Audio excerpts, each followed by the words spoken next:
presentar al catedrático emérito de la Universidad de Sevilla, catedrático de Antropología Filosófica, Jacinto Choza, pues es prácticamente innecesario en sentido real, porque muchos de los que estamos aquí pues lo conocemos desde tiempo y hemos estudiado pues sus manuales de antropología filosófica, de filosofía de la cultura, de antropología de la religión, porque conocemos toda la trayectoria que viene desarrollando como presidente de la Asociación primero española de Antropología Filosófica, ahora ya de la Asociación Internacional de Antropología Filosófica, y porque se puede decir con el pleno sentido de la palabra que estamos ante un filósofo, es decir, alguien que piensa por él mismo, ante un maestro que ha generado un grupo selecto de discípulos y ante un auténtico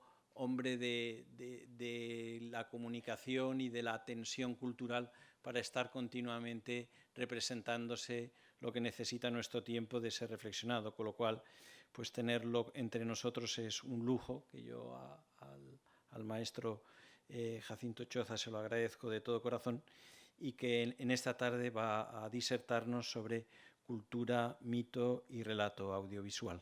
Luego, a continuación, Josep empezará el simposio, y cuando acabe el simposio mediación y mediación del mito, pues entonces será el momento para que se puedan realizar preguntas. Pues, insisto, maestro, muchísimas gracias. Un lujo y un privilegio tenerte entre nosotros. Bueno, muchísimas gracias, José Alfredo, por sus palabras tan cariñosas, y que yo puedo corresponder con el mismo cariño, la misma admiración y el mismo afecto hacia él, a su trabajo, a lo que él hace y a lo que yo aprendo cuando le escucho, a él y a Josep San Martín. Y para mí es... Fernando Infante y yo hemos venido de Sevilla para estar con vosotros estos 2 días, y como dice Fernando Infante, que es hemos venido a hacer piña con ellos, con la organización, ¿no? Para estar y para aprender mucho, claro, ¿no? De todo, ¿no? Yo no sé casi nada de cine, muy poco, sé más de las otras cosas.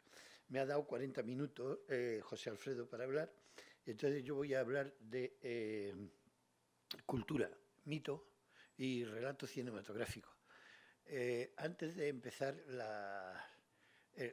cuando se estaba organizando el congreso él me escribió y me pidió si de entre los libros que yo tenía alguno podía ser útil o servir para los temas del congreso. Y bueno, casualmente tengo un libro que se llama Filosofía de la Cultura, y en el que yo he usado como libro de texto en la Universidad de Sevilla al explicar filosofía de la cultura, y que pues sirve para tener una idea de qué es la cultura, ¿no?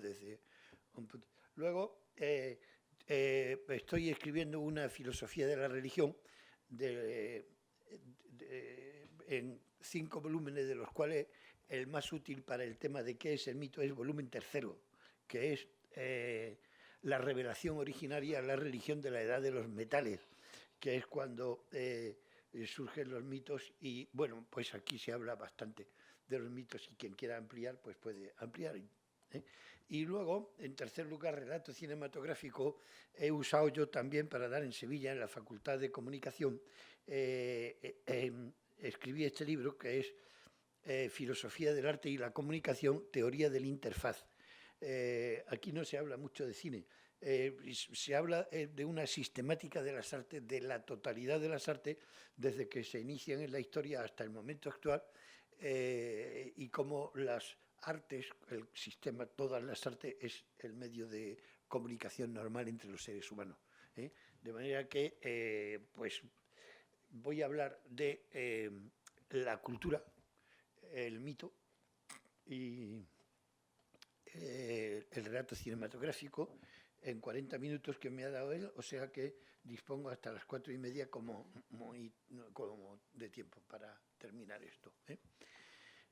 Bueno, voy a hacer una exposición en que voy a exponer de cada uno de esos temas lo que yo creo que puede servir mejor para completar y glosar lo que ya se ha dicho aquí sobre el mito y que ha sido mucho, y sobre el relato cinematográfico, que ha sido mucho. No voy a repetir nada, lo doy por hecho y simplemente pues voy a ir añadiendo como complementos o cosas que no se han dicho para darle un poco más de consistencia a la cosa, ¿no?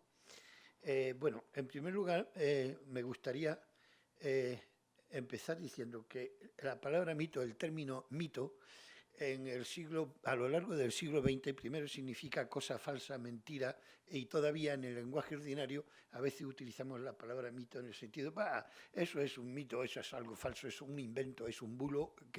Bien, en el siglo XX y en el siglo XIX la palabra mito se inventa o se entiende como contrapuesto a logos. Logos es la ciencia, es la razón, el mito es lo falso, lo puramente imaginativo y lo que no tiene verdad, ¿no?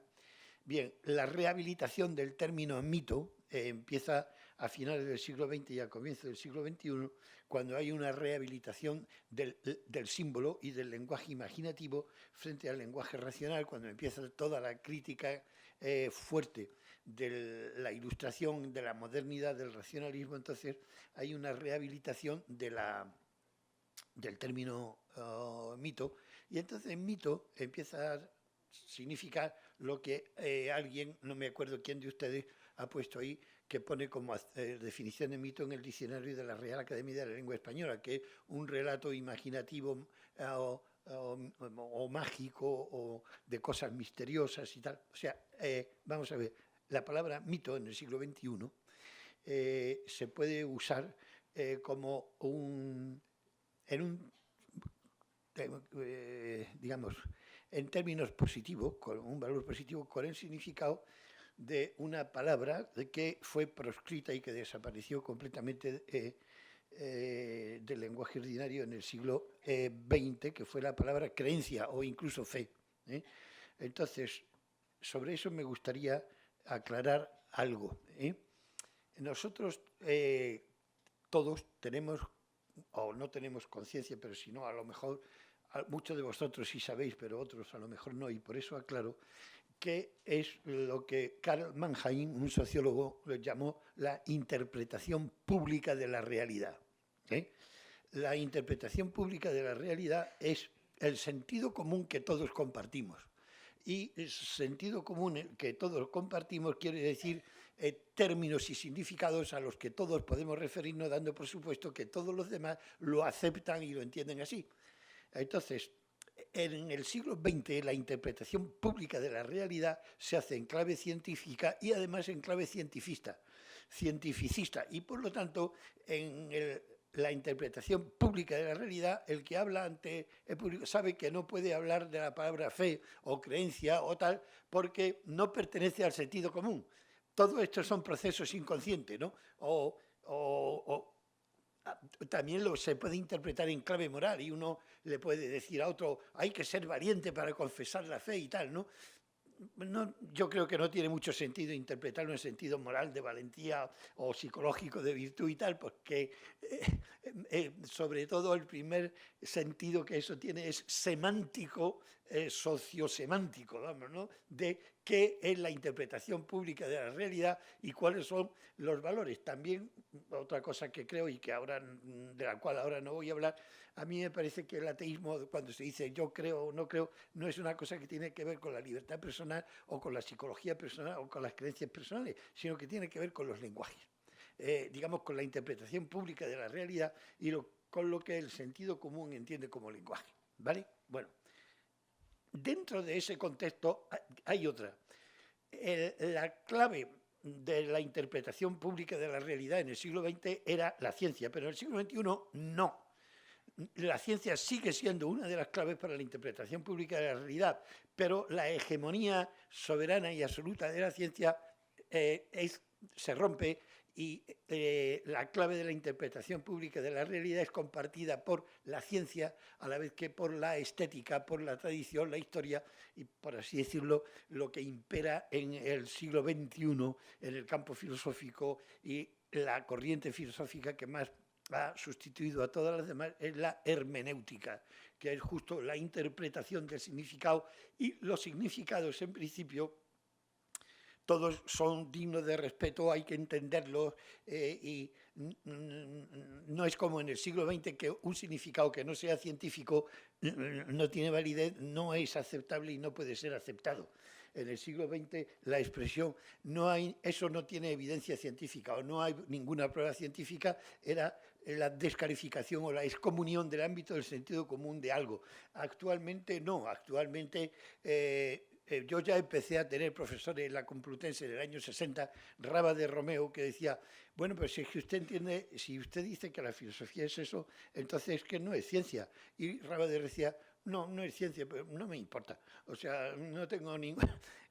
quiero decir que el imperialismo soberano de la ciencia se rompió en el siglo XX. De hecho, para que os hagáis una idea, en la Universidad de Sevilla, las facultades de Ciencias de la Comunicación le fue cambiado el nombre por Facultad de Comunicación, porque ellos quisieron quitarle el nombre de Ciencias de la Comunicación, porque piensan, el profesor Fernando Infante a lo mejor conoce la historia de por qué le quitaron, la Facultad de Ciencias de la Educación también le cambiaron el nombre y quitaron Ciencia y dejaron Facultad de Educación. ¿Por qué? Porque en parte por influencia de Foucault, por influencia de tal, son prácticas y no ciencias. Bueno, quiero decir que la legitimidad de la interpretación pública de la realidad no viene dada solamente por la ciencia ahora, sino, digamos, por el arte, por el antiguo, y que eso donde mejor lo podéis ver para que los profesores de comunicación que hay aquí lo sepáis, es en la publicidad. La publicidad, intuitivamente los publicistas apelan a lo que está legitimando el discurso público, de manera que, digamos, un yogur es bueno si científicamente está demostrado que tiene bifidus activo que sobre las células, pero también una bebida puede ser buena si está hecho por los monjes cistercienses del siglo XIV. Digamos que los monjes cistercienses del XIV tienen tanta legitimidad como las bacterias a la hora de ofrecer al público. O, por ejemplo, un Maserati es maravilloso por si tiene un diseño aerodinámico, un Maserati no, pero digamos un SEA, pues es más, si tiene un diseño, de manera que la estética también es una clave de legitimación, de la interpretación pública de la realidad. ¿Entendéis esto? Yo creo que esto es muy importante entenderlo bien para no hacerse líos morales con respecto a si soy valiente o no a la hora de confesar mi fe, si hay que estar o lo que sea. De un momento vamos a ver dónde estamos, quién está hablando, qué es lo que está pasando, qué pasa con el lenguaje.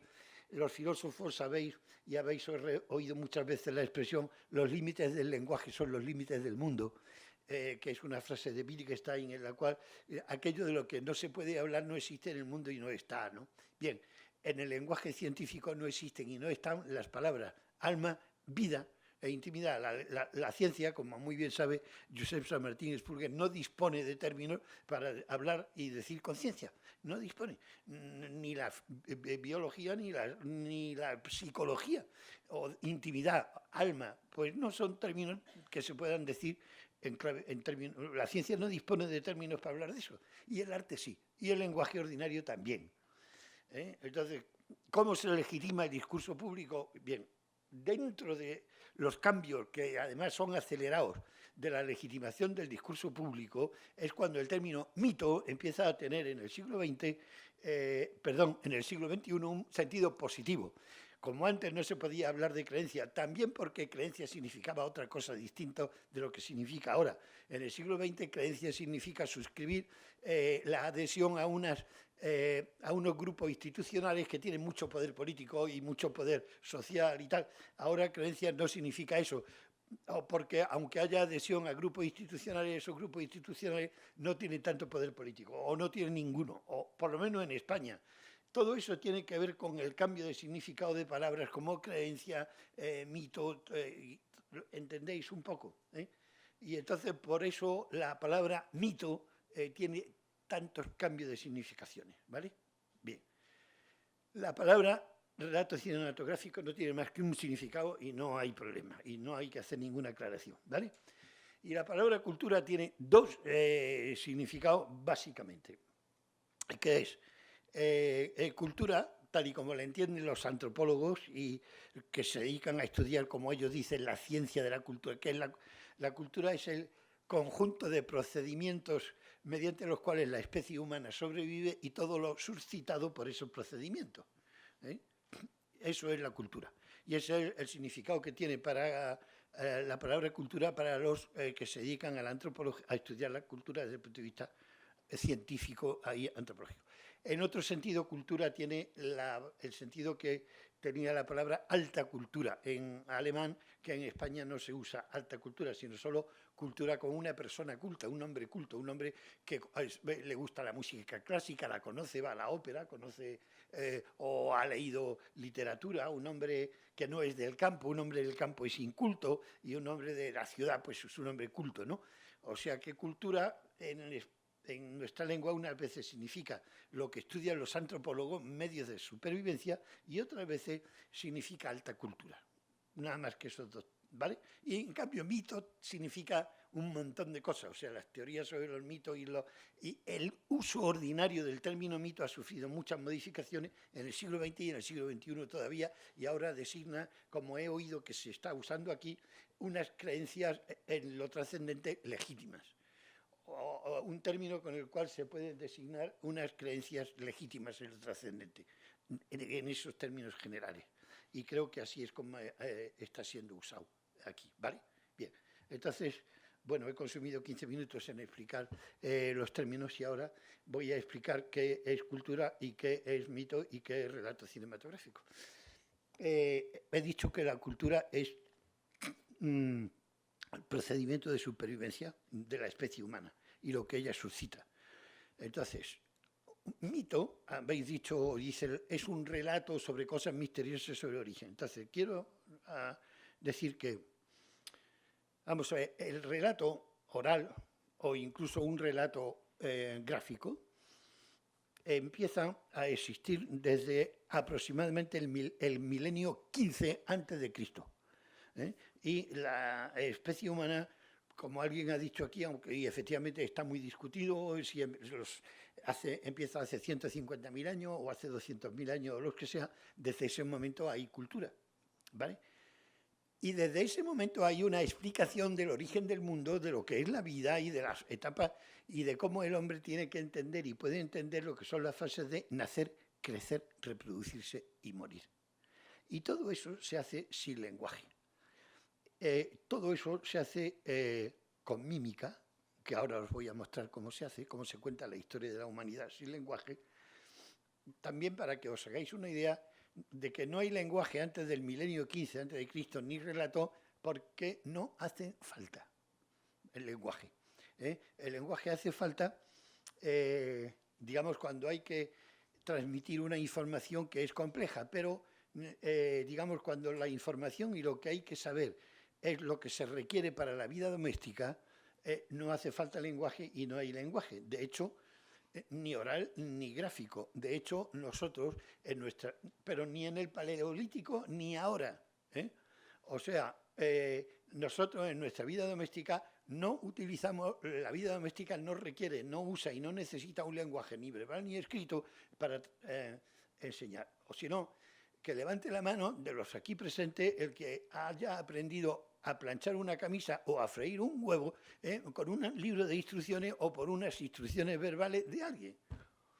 ¿Sí? ¿Alguien hay que haya aprendido a abrocharse los zapatos por unas instrucciones verbales? No, ¿verdad? ¿O a abrocharse el pijama? No, ¿verdad? ¿Por qué? Pues nada de las actividades domésticas requieren el lenguaje para ser aprendida y para ser transmitida. Por eso, digamos, como hasta el milenio 15 a.C., los grupos humanos son de 50 personas, no mayores, que viven juntos, que ven y que lo que hacen se enseña por el gesto, pues no hace falta lenguaje y no lo hay, y no existe, ¿vale? Entonces, ¿cómo se cuenta la historia de qué es el hombre, cómo y tal? Se cuenta así.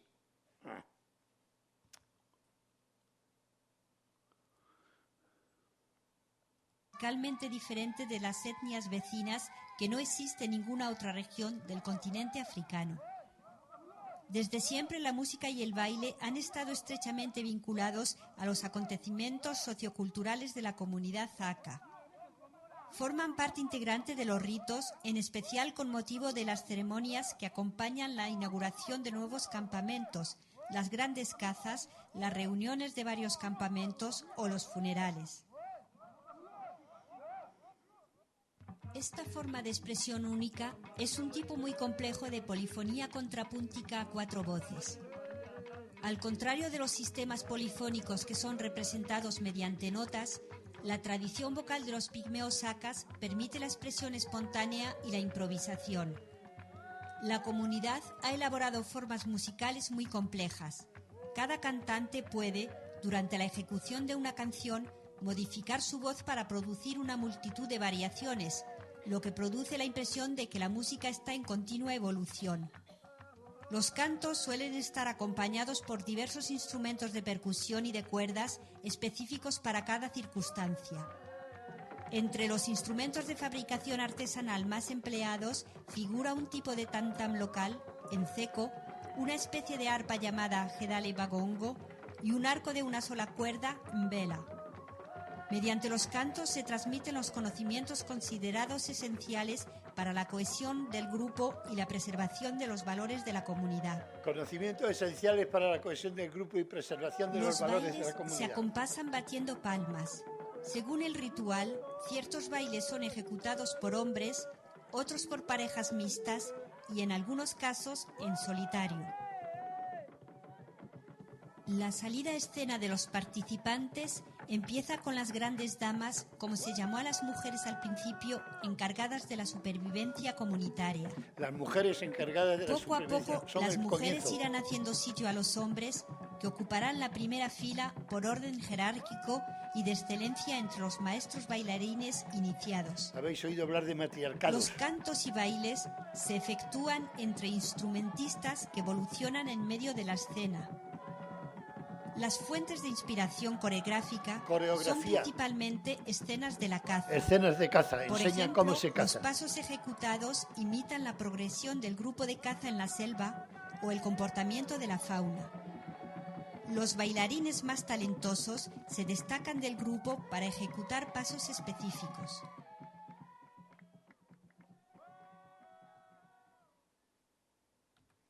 Vamos a ver.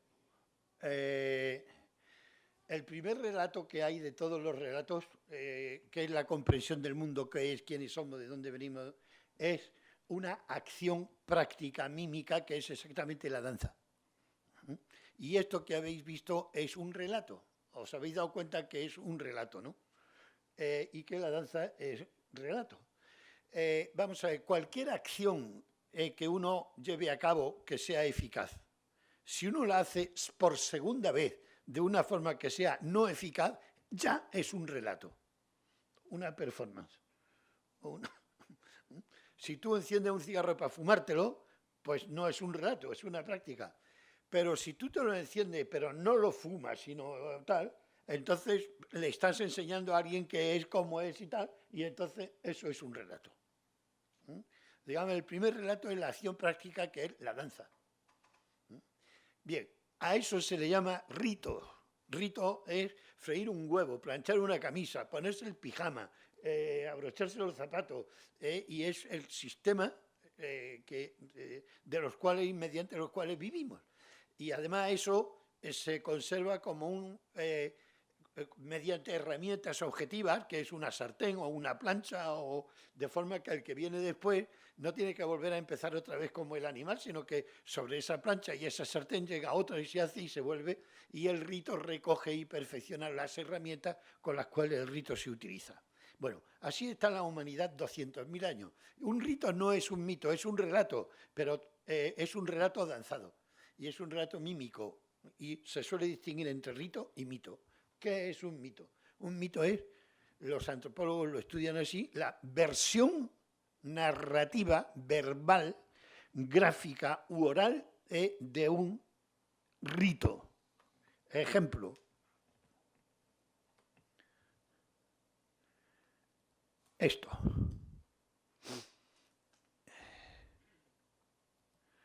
Vamos a ver.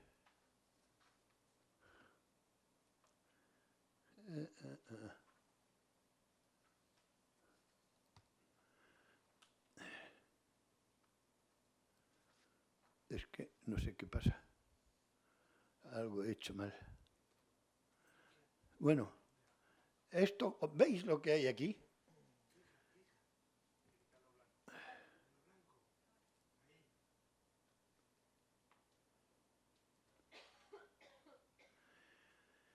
Esto es el escudo de Aquiles. ¿Eh? Bueno, un esquema del escudo de Aquiles. Esto ya es un mito. Esto es una versión narrativa, gráfica, en dibujo plástico u oral.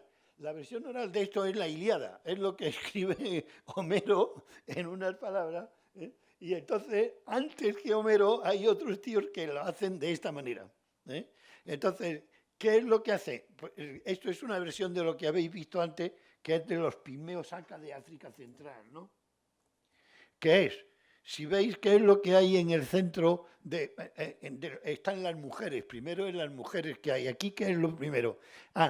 El escudo de Aquiles y la Ilíada es del milenio, relata acontecimientos del milenio tercero, antes de Cristo, escritos por un hombre que los recopila, los que hay, los trozos que hay, y los unifica probablemente en el siglo IX, o sea, a comienzos del primer milenio antes de Cristo. Pero él está contando y unificando textos y relatos que vienen por trozos de 2 milenios antes, ¿no? Entonces los pone por orden y tal.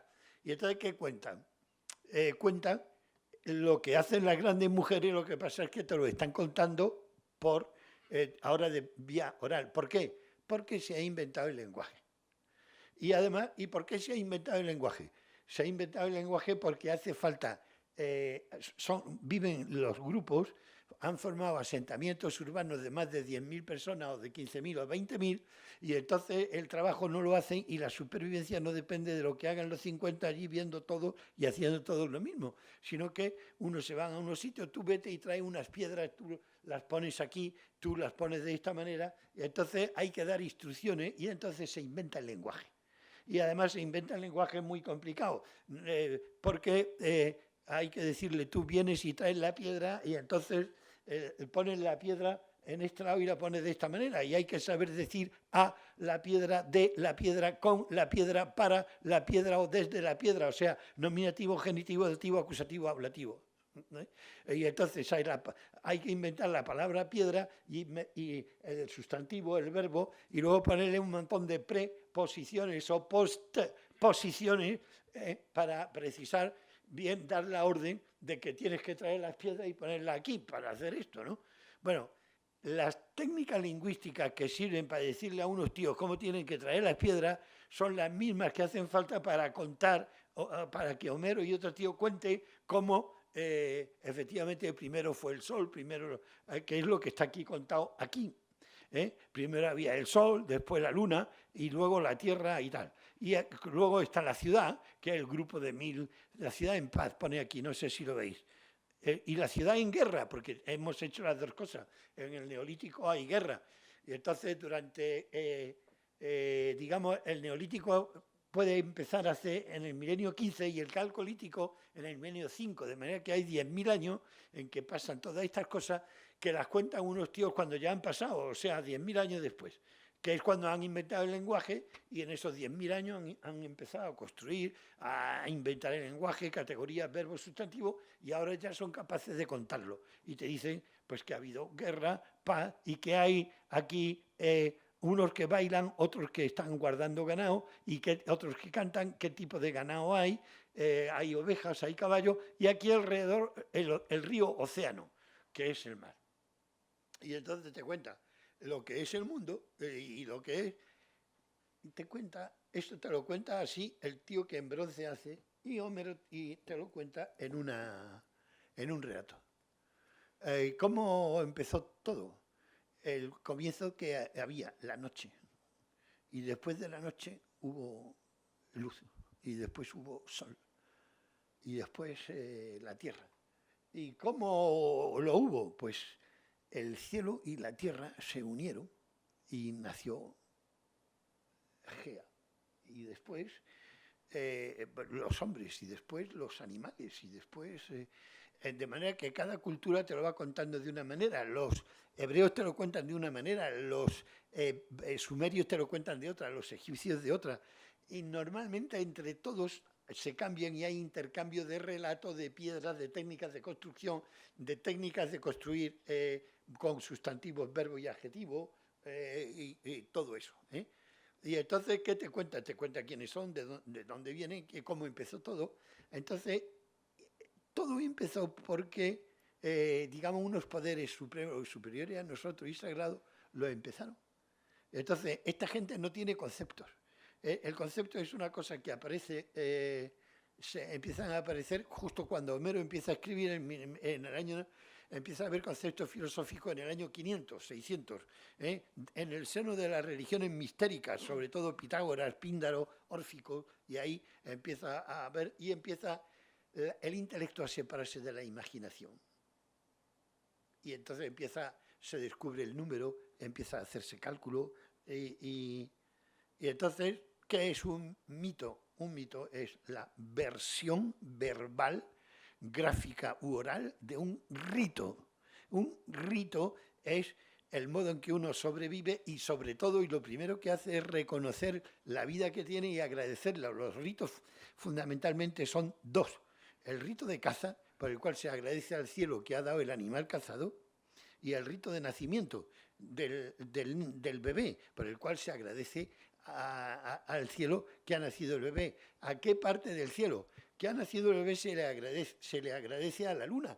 Porque la luna es la responsable de la fecundación, de los ciclos de fecundidad femenina. ¿Y por qué? Porque la mujer...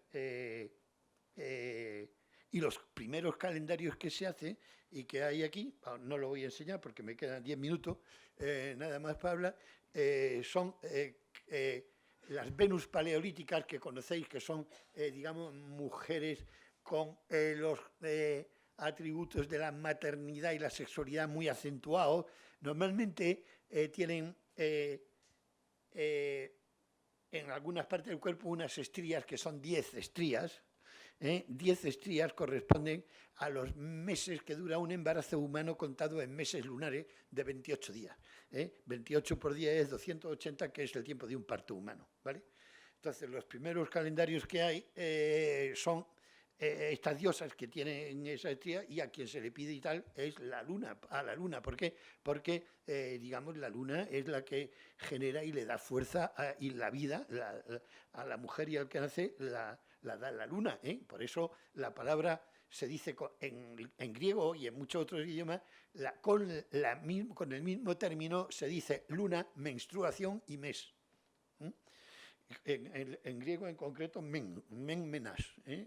Quiere decir luna, quiere decir menarquía, por ejemplo, en español. Quiere decir eso, ¿vale?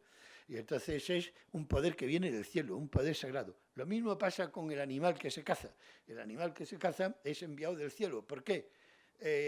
Porque cuando hay esta formación de estrellas ahí, yo sé que hay salmones. Y entonces le llamo Piscis a eso. ¿Por qué? Porque hay salmones cuando hay eso. Le llamo, puedo cazar cebras o vaca salvaje cuando hay eso, y a eso le voy a llamar Taurus. De manera que el mejor modo de estudiar la arqueología paleolítica es irse si queréis, a la página web de la Asociación Española de Caza. Y entonces tenéis las temporadas de caza y estudiáis cómo está el cielo en las temporadas de caza. ¿Qué cielo hay en las temporadas de caza de qué animales? Y entonces ahí tenéis, por así decirlo, lo que se llama, y que se llamó en griego, el ciclo de los animalitos. El ciclo de los animalitos es zoidioklos, zodíaco. Zodíaco es un término griego que es de zoe, que es animales, zoidion, kiklos, el ciclo de los animalitos, que quiere decir en los calendarios de caza, porque es el Padre del cielo el que te manda a la caza. ¿Para qué? Para vivir, o que te da el nacimiento de los que... Bien, cuando tú eso lo pasas a una versión escrita, dibujada o verbal, a eso le llamas un mito. Y entonces el mito ¿y por qué le llama el mito? Pues porque es una cosa muy importante, sagrada y misteriosa, que no hay nada más sagrado que la vida. Cuando se aprende y se empieza a calcular entonces empieza a haber conceptos intelectuales y sobre todo cuando se descubre y nace y se desarrolla la ciencia moderna a partir del siglo XVI, pues lo que es la expresión y el lenguaje imaginativo y experiencial de cómo ha sido la vida humana y cómo se ha desarrollado, dice, bueno, es que eso son tonterías, eso no hay evidencia científica. Pues yo sí que le he preguntado a algún médico alguna vez, oye, ¿tú crees que la luna tiene alguna influencia en la menstruación de las mujeres? Entonces la respuesta de los médicos a los que yo le pregunto es no hay evidencia científica. Para un médico o para un tío muy científico, no hay evidencia científica, quiere decir que es falso. Para un antropólogo no hay evidencia científica, significa que los científicos no tienen ni puñetera idea de eso, que no lo han estudiado nunca y que no lo van a estudiar, vamos, no quiere decir otra cosa. ¿Dónde está Luis, tu hermano?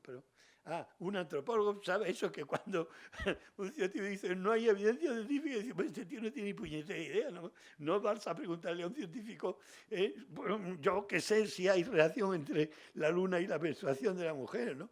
Pero, oye, ¿y tú crees que hay relación entre la luna y las mareas? Y dice, sí, claro que sí. ¿Tú lo has visto? Y dices, no, pero eso está demostrado científicamente, ¿no? Bueno, o sea, vamos a ver, durante el siglo XX se creía en la ciencia de una manera así, ¿entiendes? De manera que si hay evidencia científica es verdadero y si no hay evidencia científica es falso. O sea que durante el siglo XX se creía que si algo no es científico, no es verdadero, no es racional, no es falso. Ahora no se cree. Ahora la gente de la Facultad de Comunicación y de Educación de Sevilla niegan que lo que hacen sea científico, rotundamente. No quieren que sea científico y no quieren llamarse que su facultad sea una facultad de ciencia, lo cual no le quita ni validez, ni verdad a las noticias o al proceso educativo o lo que sea, tal, ¿no? Pero bueno, pues hay gente que sí que tiene mentalidad científica. Bueno, pero eso es verdad, eso está probado científicamente, que alguna vez mi hija me pregunta y yo le digo muchas veces, hija mía, la verdad como la mayonesa tiene su momento. Es una cosa que, entonces ella se ha aprendido muy bien que la verdad como la mayonesa tiene su momento, ¿no? Eso es una cosa que vale, que es una propiedad de una proposición, ¿no? Eso es la verdad, ¿no? Y esto que puede un tipo de cualidad de un tipo de proposiciones que puede ser sometida a un tipo de comprobación, ya está, ¿no? No le dé más vueltas, ¿no? No hay más. Como la mayonesa, un tipo de salsa hecho con un tipo de ingrediente que sirve para ponerle a determinadas cosas, ¿no? No hay que absolutizar la mayonesa, ¿no? Bueno, pues eso es un mito. Lo que pasa es que el mito está despreciado y tal durante el siglo XX por las razones que he dicho, ¿vale? ¿Qué es un relato cinematográfico? Sobre eso no hay problema, ni duda, nunca ha habido. Una película, ¿qué ventaja tiene una película sobre este relato? O sobre la Ilíada. La ventaja que tiene una película sobre la Ilíada o un relato cinematográfico es que, vamos a ver, yo creo que el relato cinematográfico es el arte que te da una visión... voy a decir así, como más espiritual, en el sentido de más completa y desde más puntos de vista diferentes de una cosa. ¿De qué cosa? O sea, material lo estoy entendiendo aquí como distendido espacial y temporalmente. Material es lo que se puede calcular matemáticamente y que tiene una extensión temporal y una extensión espacial y una duración temporal, ¿vale?